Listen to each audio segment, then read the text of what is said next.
Al-Azim terus mencurahkan nikmatnya untuk kita semua.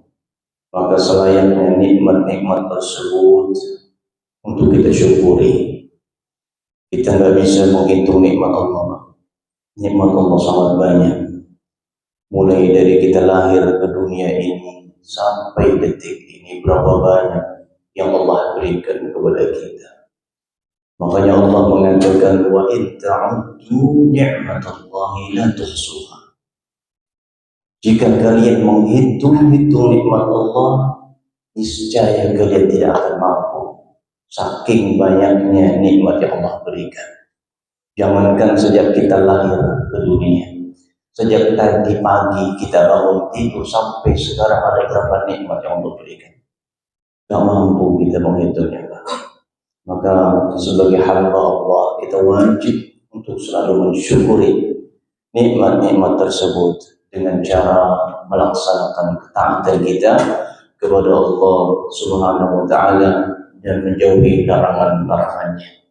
Semoga Allah taala memberkahi majelis kita pada malam hari ini, dan Allah catat setiap langkah yang kita langkahkan menuju masjid ini sebagai saksi buat kita nanti pada hari kiamat. Dan Allah Ta'ala menggugurkan dosa-dosa kita serta mengangkat derajat kita. Amin ya rabbal alamin. Salawat dan salam semoga tercurahkan kepada Nabi besar kita Muhammad sallallahu alaihi wasallam, kepada keluarganya, para sahabatnya, serta umatnya yang selalu mengikutinya hingga hari kiamat. Jemaah yang dimuliakan Allah, mungkin biasanya di malam Ahad ini kajian di masjid ini diisi oleh Al-Ustaz Al-Fadhil Abu Hurairah. Namun qadarullah tadi siang beliau menghubungi ana dan beliau menyatakan tidak bisa mengisi, dan beliau meminta ana untuk menggantikan beliau. Jadi posisi saya adalah sebagai pengganti dari beliau, bukan berarti yang menggantikan lebih afdal daripada yang digantikan. Ya. Justru sebaliknya, ya, yang digantikan lebih afdal daripada pengganti. Jemaah yang dimuliakan Allah, sekarang kita masuk bulan Muharram. Ya, bulan pertama dari tahun Hijriah. Tanggal berapa sekarang? Tanggal 3. Sudah masuk tanggal 3 Muharram.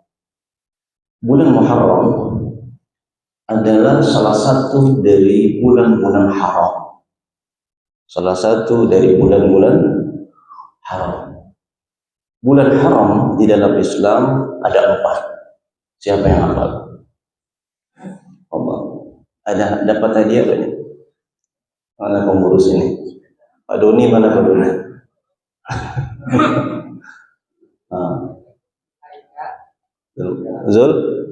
Zulkifli,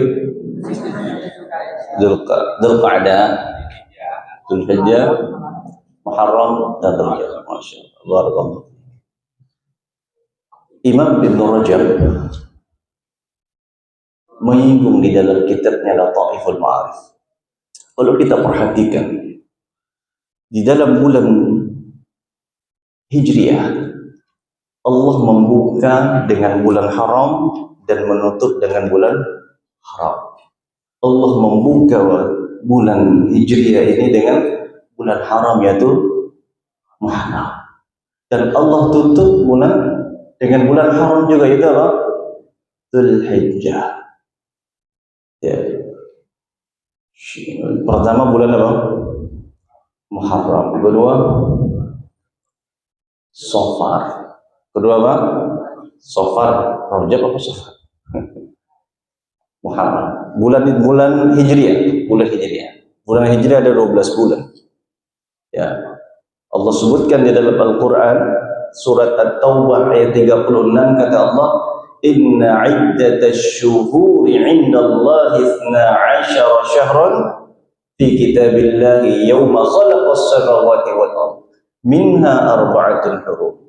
Sesungguhnya jumlah bulan di sisi Allah ada 12. Muharram, Safar, Rabiul Awal, Rabiul Akhir, Jumadal Ula, Jumadal Tsaniyah atau Jumadal Akhir, Rajab, Sya'ban, Ramadan, Syawal, Dzulqa'dah, Dzulhijjah. Masya Allah, mumtaz semua di sini. Ya. Minha arba'atun hurum. Ya, kata Allah 12 bulan. Sejak kapan? Sejak Allah ciptakan langit dan bumi. Jadi setelah Allah ciptakan langit dan bumi, Allah sudah tetapkan bulan-bulan tersebut. Minha arba'atun hurum. Di antara 12 bulan tersebut ada 4 bulan haram.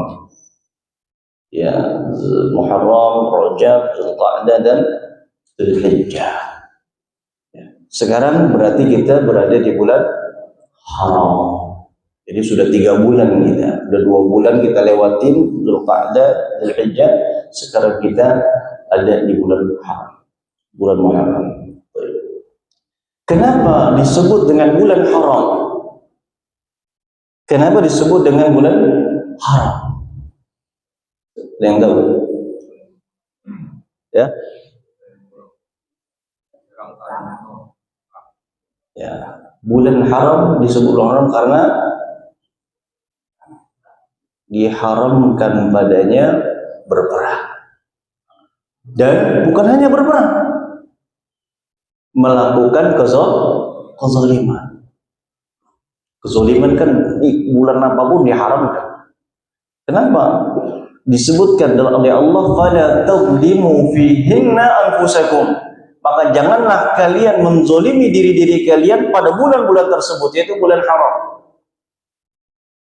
Maka kata ulama, di antaranya ada Al-Hafidz Ibnu Katsir dan yang lainnya mengatakan bahwa kezaliman yang dilakukan pada bulan-bulan haram dosanya lebih besar daripada kezaliman yang dilakukan di selain bulan haram. Ya. Kezaliman apa bentuknya? Banyak kezaliman bentuknya. Baik kezaliman terhadap diri sendiri maupun kezaliman terhadap orang lain. Kezaliman terhadap diri sendiri itu apa? Melakukan dosa. Makanya kata Al-Hafidz Ibnu Katsir, dosa yang dilakukan di bulan-bulan haram tidak sama dengan dosa yang dilakukan di selain bulan haram. Seorang berzina di selain bulan haram, kemudian di bulan Muharram ini dia berzina lagi, dosanya lebih besar. Orang main judi online di selain bulan haram, kemudian dia main judi lagi di bulan haram, dosanya lebih besar. Karena bulan ini bulan yang diistimewakan oleh Allah.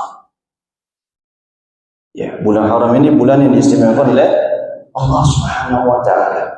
Maka dosa yang dilakukan di bulan haram lebih besar daripada dosa yang dilakukan selain daripada bulan haram. Ya, ini alasan kenapa disebut dengan bulan haram. Dan dulu bangsa Arab jahiliyah, orang-orang Arab jahiliyah sangat mengagungkan bulan haram. Ya, orang-orang Arab jahiliyah sangat mengagungkan bulan haram. Mereka tidak berani untuk menodai bulan haram ini.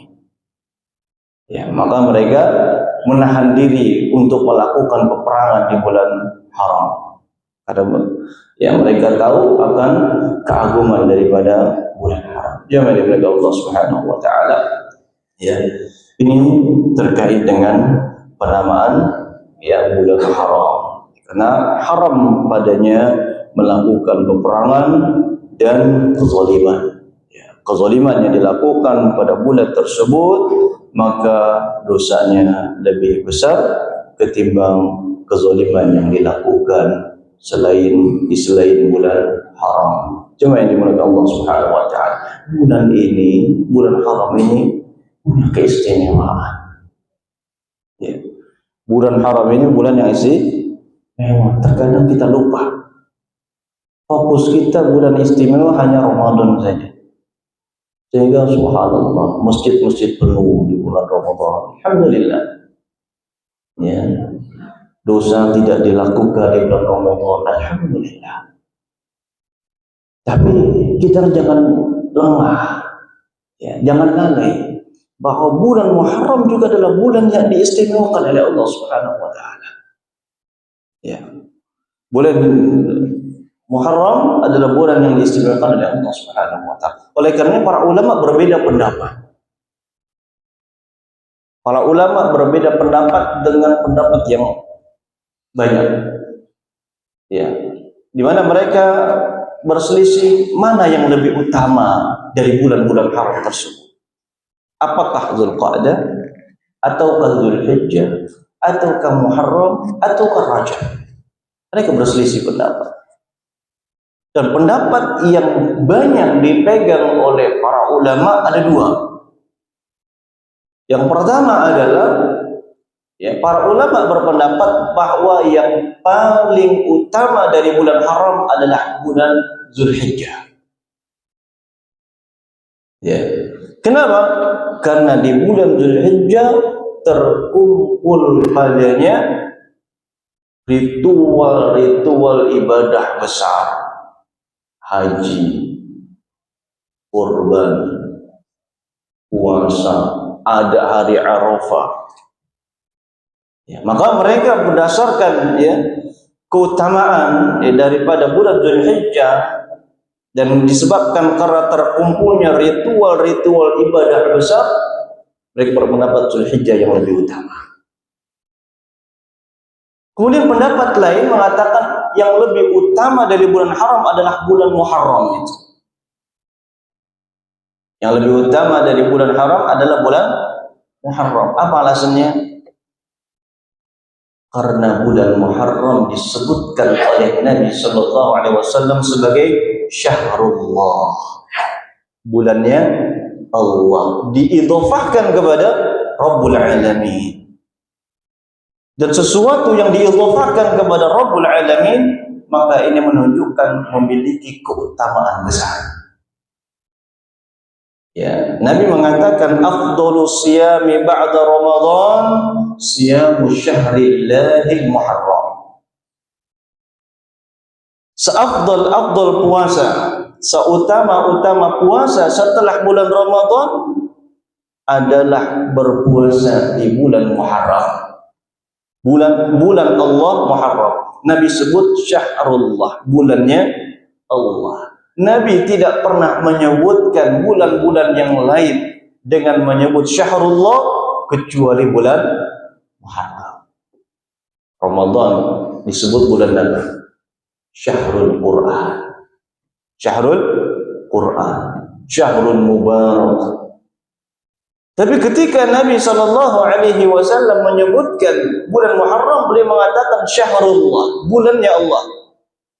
Maka berdasarkan riwayat ini, hadis ini, para ulama berpendapat Muharram lebih utama daripada bulan-bulan haram yang lainnya. Wallahu ta'ala alam bisawab. Ya, kita hanya bisa mengikuti mana yang sekiranya, ya, menguatkan iman kita. Kalau saya lebih condong pendapat yang pertama, yang mengatakan bulan Dzulhijjah lebih utama. Kenapa? Banyak ibadah-ibadah besar di dalamnya. Yang terlebih kata Nabi SAW, afdalul ayyam 'indallahi yaumun nahri, thumma yaumul qar. Sebaik-baik hari di sisi Allah adalah hari penyembelihan. Kapan? 10 Dzulhijjah. Berarti ada di bulan apa? Dzulhijjah.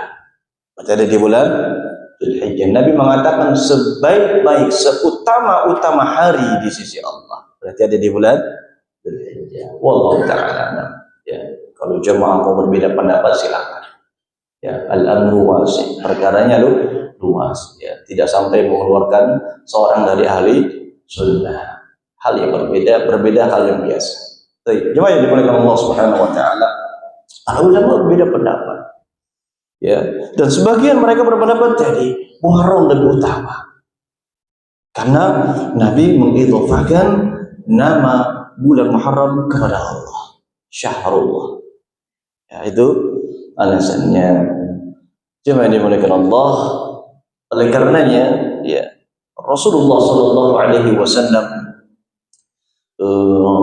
beliau tidak melewatkan kesempatan bulan Muharram ini untuk beribadah kepada Allah Subhanahu wa Ta'ala. Di antara ibadah yang Rasulullah Shallallahu Alaihi Wasallam melazimkan adalah apa? Puasa. Puasa di bulan Muharram. Ya. Boleh dimulai tanggal 1 sampai tanggal 10. Boleh, seperti bulan Zulhijjah. Ya. Sebagian ulama membolehkan. Ya. Namun ya, ada satu hari yang kita sangat ditekankan untuk apa? Berpuasa di bulan Muharram, yaitu tanggal 10 Muharram. Disebut dengan apa? Hari Ashura. Puasanya puasa Ashura, yaitu puasa di tanggal 10. Rasulullah SAW pernah ditanya tentang puasa Arafah dan puasa Ashura. Kata Nabi SAW, "Shaumu yaumi Arafah ahtasibu 'ala Allah an yukaffira as-sanata allati qablahu wa as-sanata allati ba'dahu.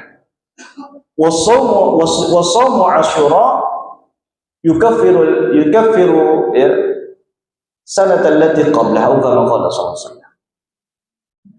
Kata Nabi SAW, puasa hari Arafah yaitu tanggal 9 Zulhijjah, ya, saat jemaah haji melakukan wukuf di Arafah, maka kita yang tidak melaksanakan haji disunnahkan dan ditekankan untuk puasa Arafah.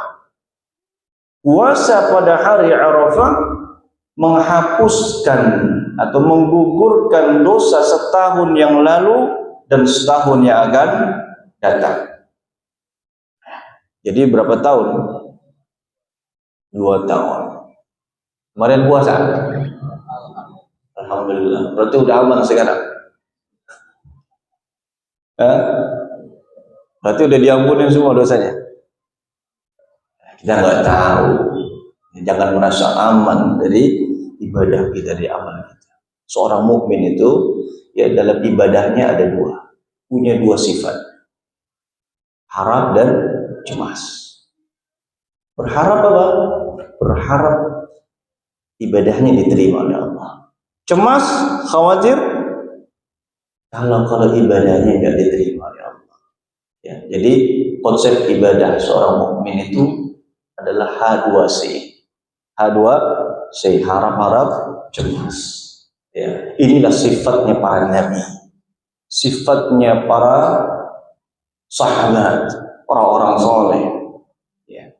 Setelah mereka melaksanakan ibadah, ya, maka mereka yang harap-harap cemas, berharap ibadah mereka diterima dan khawatir cemas kalau ibadah mereka tidak diterima.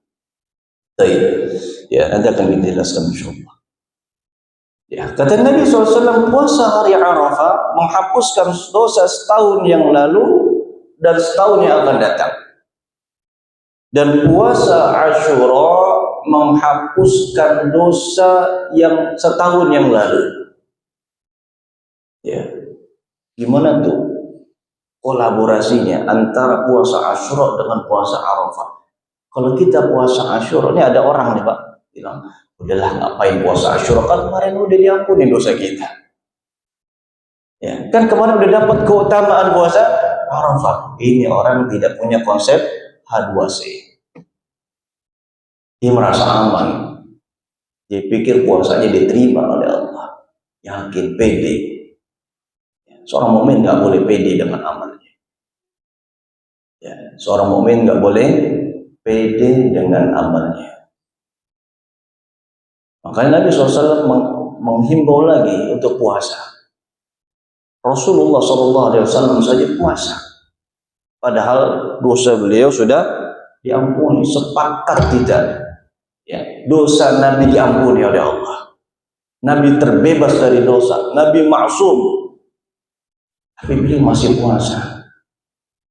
Apalagi kita yang nggak ada jaminan. Ya, nggak ada jaminan dosa kita diampuni, Gak ada jaminan amal kita diterima, gak ada jaminan juga kita masuk surga. Gak ada jaminan. Ya, maka kita berusaha untuk beramal sebaik-baiknya. Ya. Maka puasa Asyura kata Nabi menghapuskan dosa setahun yang lalu. Ya, menghapuskan dosa setahun yang lalu. Dosa apa yang dimaksud?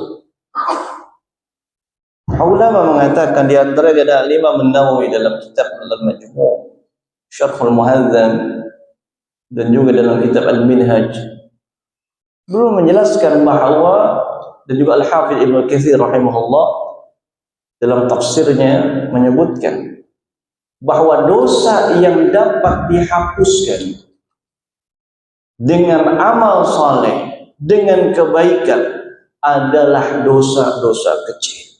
As-saghair, dosa-dosa kecil. Ya.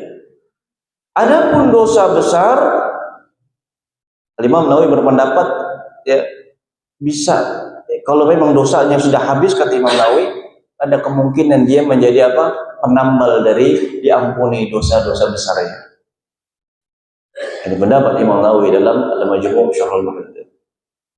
Ya. Baik. Ya. Sampai mana tadi?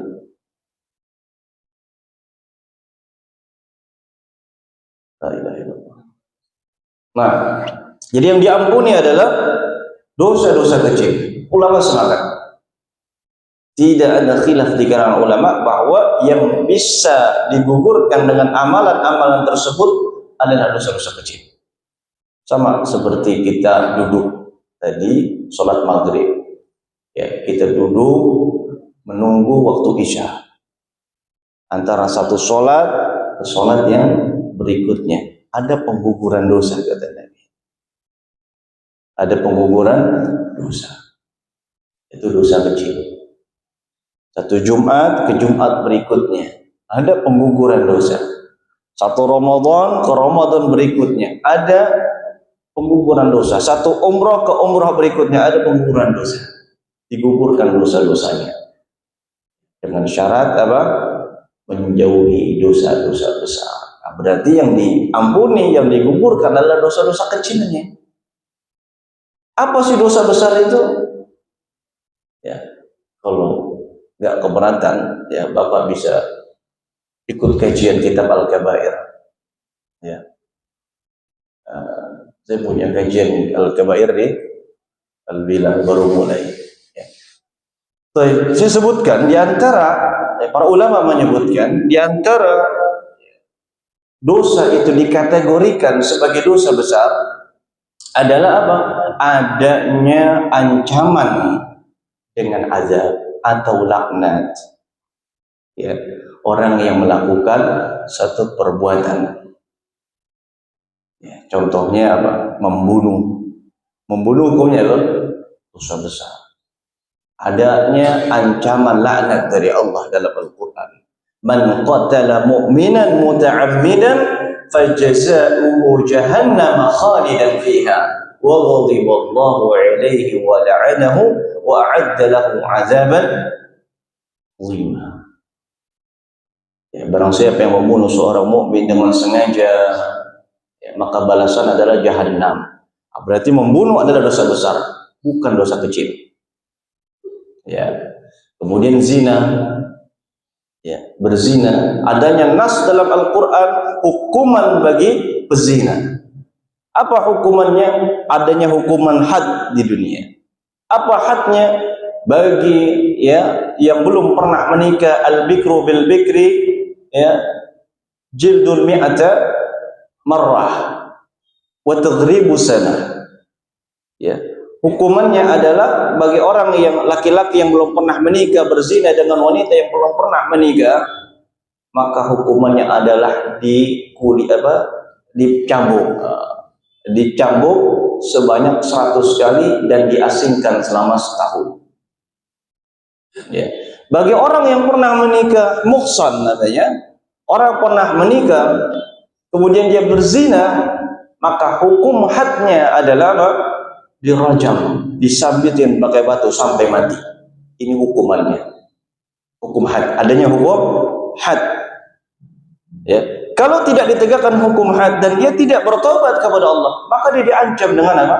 Siksa di neraka. Ya, diancam siksa di neraka. Berarti berzina adalah dosa besar. Kenapa? Pertama, adanya hukum had. Yang kedua, adanya ancaman azab di neraka. Ya, ini kategori apa? Dosa besar, yaitu adanya ancaman. Ya, baik. Adapun dosa-dosa kecil tidak ada ancaman. Ya, hanya saja dosa kecil kalau dilakukan secara terus-menerus lama-lama jadi apa? Besar. Tentang dosa kecil terus-menerus dilakukan, akhirnya jadi besar. Ya, kenapa? Ya, karena terus-menerus dilakukan. Ya, jadi besar. Kata seorang penyair, la tahqiranna, janganlah mengecilkan, menganggap remeh dosa kecil. Fa innal jabala minal hasa, karena gunung itu bisa tinggi terdiri dari apa? Kerikil-kerikil yang ada di dalamnya. Ya, tumpuk jadi besar. Pasir, tahu pasir? Pasir, ya kalau kita lihat di pangkalan pasir, kadang insya Allah menggunung tinggi. Pasir semana sih Pak? Kecil. Kenapa bisa besar? Kenapa numpuk gitu? Nah, seperti itu dosa kecil. Dosa kecil kok terus menerus dilakukan tanpa taubat, ada gitu nggak puasa, ya, nggak melakukan kebaikan, nggak melakukan amal soleh, jadi besar. Jadinya dosa apa? Besar. Dan dosa kecil juga kata ulama bisa menjadi besar ketika pelakunya menganggap remeh dosa tersebut. Cuma dosa kecil ini nggak apa-apa. Nah, ini bisa jadi besar. Kenapa? Karena menganggap remeh. Ya. Coba dimulakan Allah Subhanahu wa taala, maka dengan puasa hari Asyura, ya, puasa di hari Asyura bisa menghapuskan dosa-dosa kita setahun yang lalu. Mungkin ya kita pernah melakukan dosa yang kita nggak sadar. Kalau itu adalah dosa, maka bisa terhapuskan dengan puasa. Ya. Mungkin kita melakukan dosa yang kita pandang itu adalah dosa kecil, maka bisa terhapus dengan puasa. Rasulullah SAW ditanya. Ya. Rasulullah ditanya oleh para sahabatnya, Rasulullah, orang-orang Yahudi puasa juga di hari Asyura. Ya, karena puasa Asyura itu sebagai apa sih? Sebagai bentuk syukur akan diselamatkannya Nabi Musa alaihissalam. Yani ketika Nabi Musa bersama Bani Israel dikejar oleh bala tentara Fir'aun. Ya. Kemudian Nabi Musa ya, terpojok dengan apa? Sebuah lautan. Artinya beliau sudah buntu, nggak ada jalan lagi. Depan beliau laut, belakang pasukan Fir'aun. Kalau diam di tempat, pasti akan tertangkap. Pasti. Ya. Kalau kabur ke jalan yang lain, pasti kena. Jalan satu-satunya harus mengarungi lautan yang ada di depan mereka. Maka Allah Ta'ala mewahyukan kepada Nabi Musa untuk memukulkan tongkatnya, maka terbelahlah lautan menjadi sebuah jalan. Lalu Nabi Musa alaihissalam diperintahkan oleh Allah untuk berjalan ya di tengah belahan lautan tersebut, dan Nabi Musa memerintahkan kaumnya untuk ikut Bani Israel. Ya, ikut. Kemudian tatkala pasukan terakhir Bani Israel ya berjalan di lautan tersebut, maka ya bala tentara Fir'aun ikut. Ternyata Allah menggulung pasukan Fir'aun dan termasuk Fir'aunnya sendiri. Allah tenggelamkan Fir'aun. Ya. Nah, Allah kisahkan hal ini dalam surat Asy-Syu'ara. Allah kisahkan di dalam surat Asy-Syu'ara ayat 61. Allah berfirman, "Falamma tara'al jam'ani qala ashabu Musa inna lamudrakun." Ketika dua pasukan ini bertemu, ya, dan pasukan Bani Israel bersama Nabi Musa sudah tidak lagi menemukan jalan kecuali harus menyeberang lautan, maka Bani Israel ketakutan. Bani Israel ketakutan.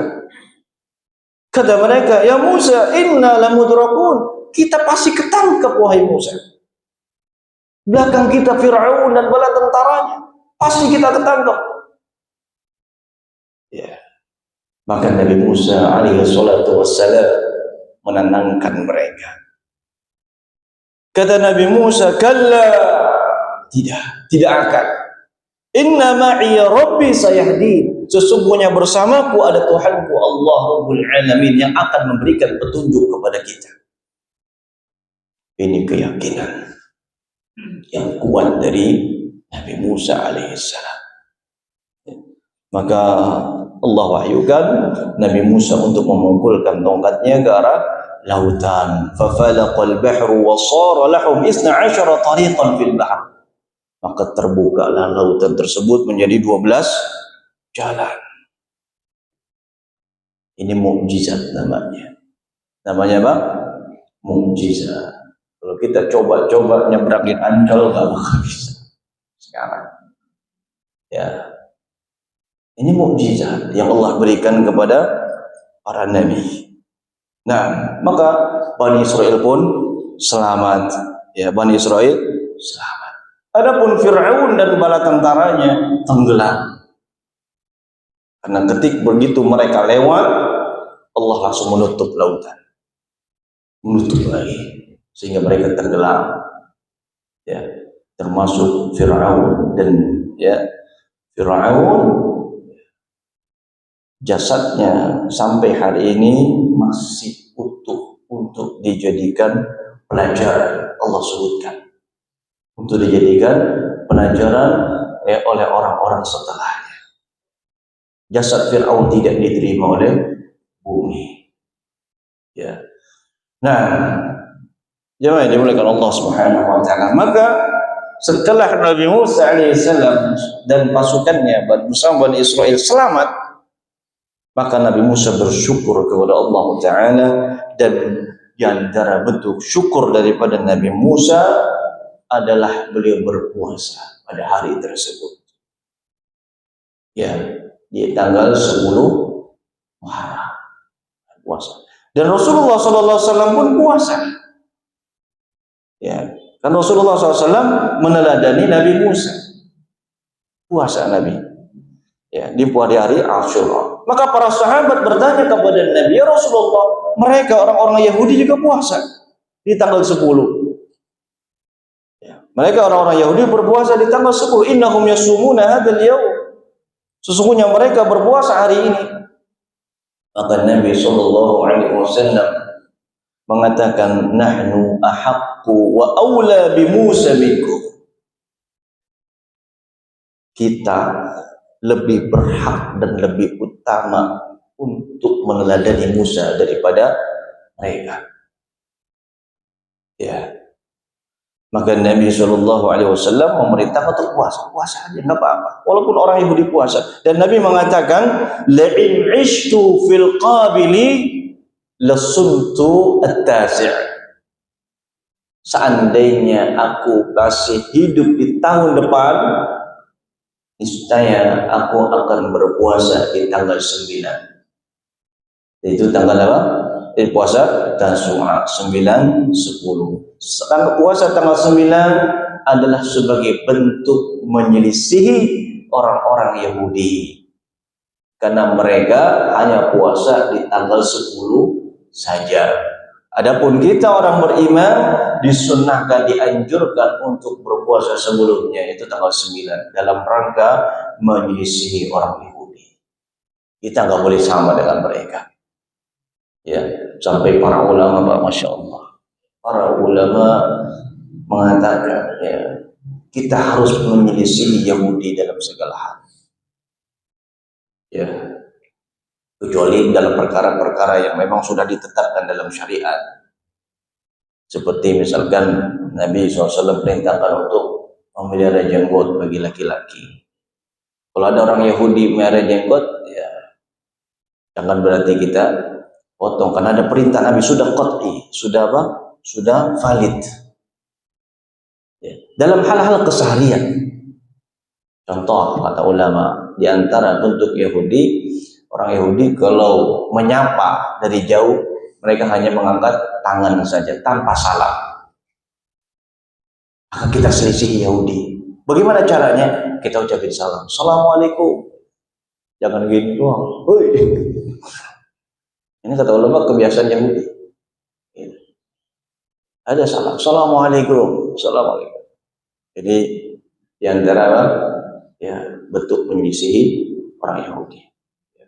Dan Nabi SAW ya dalam hal ini, dalam puasa beliau menyelisih Yahudi, yaitu puasa di tanggal 9 ya, supaya tidak sama dengan puasa Yahudi. Bagaimana kalau tanggal 9 dia tidak bisa puasa? Ya, kalau bolehkah dia puasa tanggal 11-nya? Boleh. Ya, boleh kalau memang dia ada uzur, nggak bisa puasa tanggal 9, boleh dia puasa tanggal 10, 11. Kalau tanggal 11-nya dia nggak bisa juga kecuali tanggal 10, ya nggak apa-apa.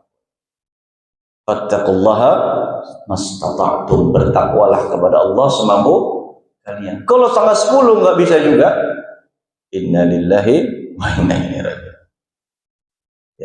Ya nggak apa-apa, karena sunnah. Kalau memang ada uzur, ya kita safar atau sakit atau dalam ya kita dalam pekerjaan yang nggak mungkin kita puasa misalnya, ya masalah, tidak berdosa ya.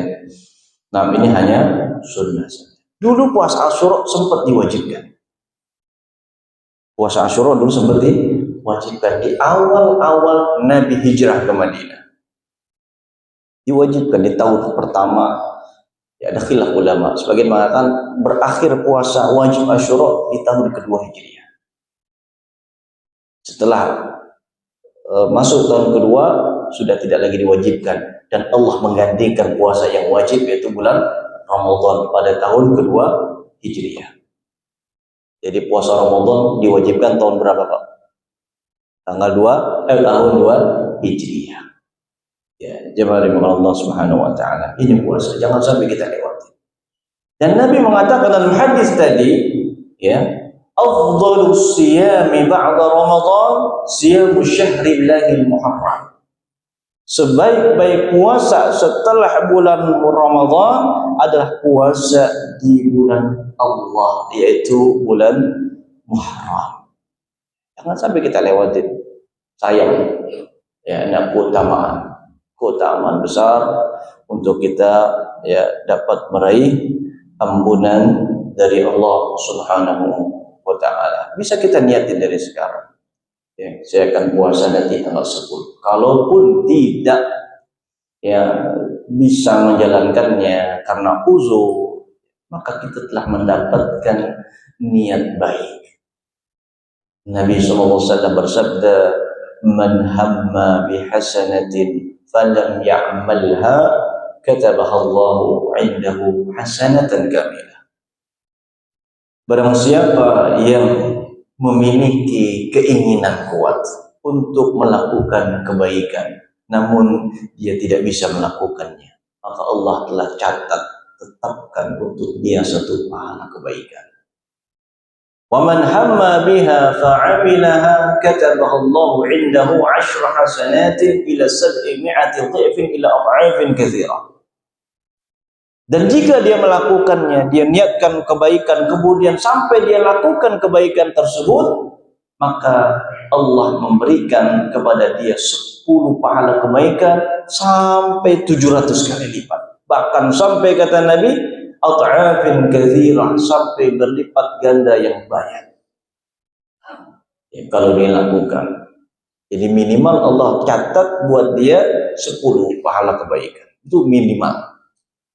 Ya, bisa sampai 700, bahkan bisa sampai lebih. sesuai dengan apa? Sesuai dengan keimanan kita ya ketika kita melakukan kebaikan dan amal soleh tersebut. Coba diberkahi Allah Subhanahu wa taala. Ini di antara amalan yang istimewa di bulan Muharram yang mulia ini. Ya. Di bulan Muharram ini juga ya, banyak orang salah kaprah. Ya, ada beberapa hal yang disalahpahami terkait dengan bulan Muharram. Ada yang mengatakan bahwa bulan Muharram adalah bulan sial. Ini nggak benar. Sebagian ada yang meyakini bulan Ramadan bulan sial, maka mereka ya, orang-orang punya keyakinan ini nggak mau menikahkan di bulan Ramadan, di bulan Muharram. Dia nggak menikah, mereka nggak menikahkan anak mereka di bulan Muharram karena mereka menganggap bulan Muharram adalah bulan. Nah, ini khurafat. Ya, ini nggak benar dan menyelisihi ya apa yang telah disabdakan oleh Nabi SAW. Nabi mengatakan bulan Ramadan bulan Muharram adalah bulan Allah, bulannya Allah, bulan yang agung, ya, bulan yang istimewa. Ya, jemaah dimulakan Allah Subhanahu Wa Taala. Sebagian juga mengatakan bahwa bulan Muharram ya, adalah bulan kesedihan, seperti orang-orang Syiah. Ya, di mana mereka meratapi tragedi Karbala ya, pada bulan Muharram, yaitu ya peristiwa terbunuhnya cucu Nabi Sallallahu Alaihi Wasallam tercinta, yaitu Al Husain ibn Ali ibn Abi Thalib radhiyallahu anhu. Al Husain ibn Ali ya, beliau terbunuh di Karbala. Ya, tentu yang harus kita yakini kata ulama dan di antara Syekhul Islam Ibnu Taimiyah rahimahullah menyebutkan terkait dengan peristiwa Karbala ya, ada 3 hal yang harus kita ketahui. Yang pertama ya, peristiwa Karbala terjadi tragedi Karbala yakni ya berasal dari riwayat-riwayat yang sahih. Riwayat-riwayat yang sahih. Ini yang kita pakai. Yang kedua, ya, terkait dengan tragedi Karbala, ada riwayat-riwayat yang ditambah-tambahkan, dilebih-lebihkan. Ya. Yang ketiga, saat tragedi Karbala, banyak atau ada dan banyak kata Syekhul Islam, riwayat-riwayat yang makdzubah, riwayat-riwayat palsu. Riwayat-riwayat yang palsu disebutkan ya, hal ini di dalam Minhajus Sunnah An-Nabawiyah ya. Di kitab tersebut Syekhul Islam membantah pemikirannya Syiah Rafidhah dan orang-orang Syiah. Sudah masuk ya? Berapa menit lagi? Ya. Orang-orang Syiah Rafidhah mereka meyakini bahwa bulan Muharram adalah bulan kesedihan.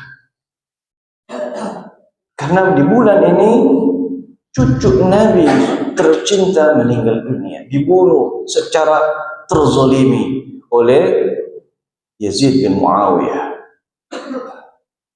Kalau diceritakan panjang, ya, peristiwa terbunuhnya Husain bin Abi Thalib.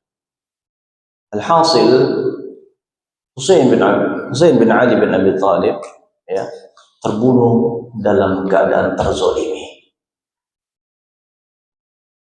Ya, Husain bin Ali bin Abi Thalib terbunuh dalam keadaan terzolimi, di mana beliau dituduh ya dan ya difitnah beliau ingin mengkudeta kekuasaan Yazid bin Muawiyah. Ya.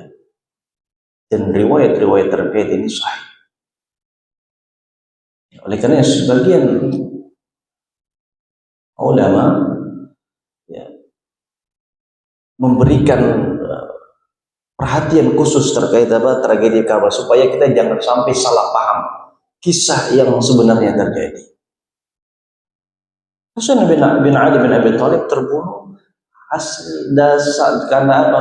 Karena tertipu, karena ya terbedaya oleh bujukan orang-orang Syiah Ali yang ada di Kufah. Di mana orang-orang Kufah datang kepada Husain, Husain, datanglah ke Kufah, engkau akan kami baiat.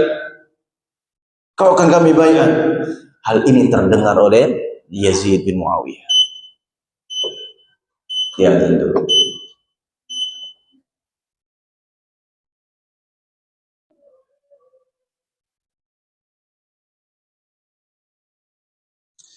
Kisah terbunuhnya Sayyidina Husain bin Ali bin Abi Thalib disebutkan dalam beberapa kitab, di antaranya dalam kitab Syizratul Zahab oleh Ibnu al-Imad al-Hambali rahimahullah ta'ala. Dalam kitab tersebut disebutkan riwayat-riwayat yang sahih terkait dengan terbunuhnya Husain. Awal daripada Husain ya, melakukan perjalanan menuju Kufah. Kufah sekarang di mana? Irak. Ya. Sudah diperingati oleh Ibnu Abbas, jangan kau berangkat ke sana, karena sepupumu telah dulu meninggal, yaitu Muslim ibn Aqil, yang telah terlebih dahulu dibunuh di Kufah, karena seperti itu dituduh. Alhasil kata ulama, ini semua hasil konspirasi daripada orang-orang Syiah Rafidhah yang ada di Kufah, yang mana hal ini dibesar-besarkan supaya terdengar oleh penguasa saat itu Yazid bin Muawiyah bahwa Husain ingin mengkudetanya.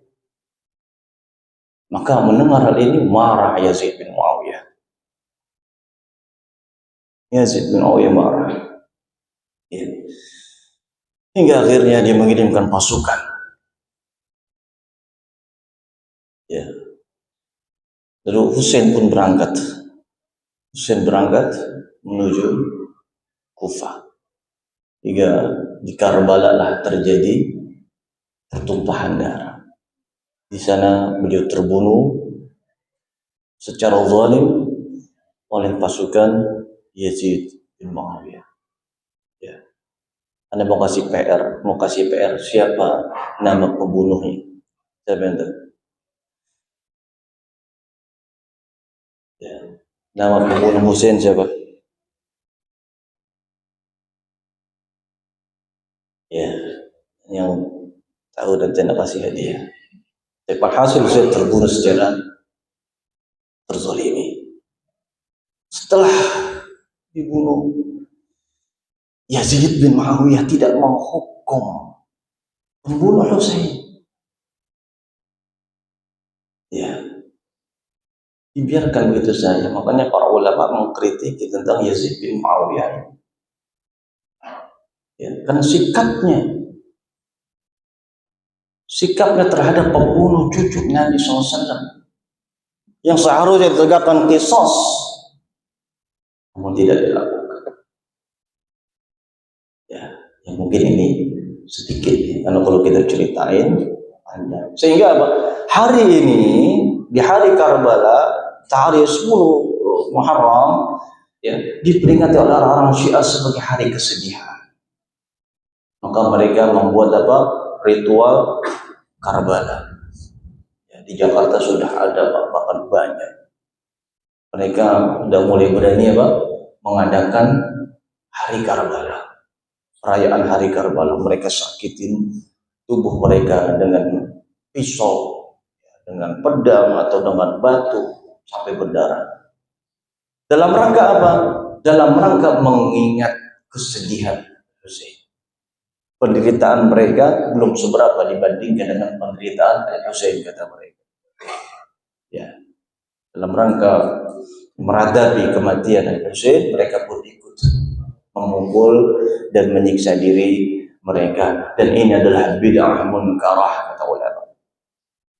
Bukan ajaran daripada Islam. Islam tidak mengajarkan untuk menyakiti diri, untuk menyiksa diri. Ya. Apalagi kalau kita lihat di YouTube, atau sekarang masih ada tuh, anak-anak mereka, Pak, anak-anak bayi mereka sudah disiksa sampai berdarah-darah. Anak balita 2, 3, 4 tahun di hari Karbala. Allah. Binatang buas saja nggak mungkin melakukan perbuatan itu kepada anak. Ini manusia. Berarti mereka lebih buruk keadaan daripada binatang. Ya. Apapun alasannya tidak dibenarkan. Dan para ulama memperingatkan hal ini jangan sampai terjadi. Ya, karena ini adalah perbuatan bid'ah yang besar. Ya, bid'ahnya orang-orang Syiah Rafidhah. Semoga Allah Ta'ala menjaga kita semua dari pemahaman mereka. Amin. Mungkin ini yang bisa kita bahas pada kesempatan kali ini. Semoga sedikit ini memberikan pencerahan dan menjadi ilmu yang bermanfaat bagi kita semua. Kurang lebihnya saya mohon maaf. Wabillahi taufiq. Wassallallahu ala nabiyina Muhammad wa ala alihi wa sahbihi wasallam. Subhanakallahumma wa bihamdika asyhadu an la ilaha illa anta astaghfiruka wa atubu ilaik. Assalamualaikum warahmatullahi wabarakatuh.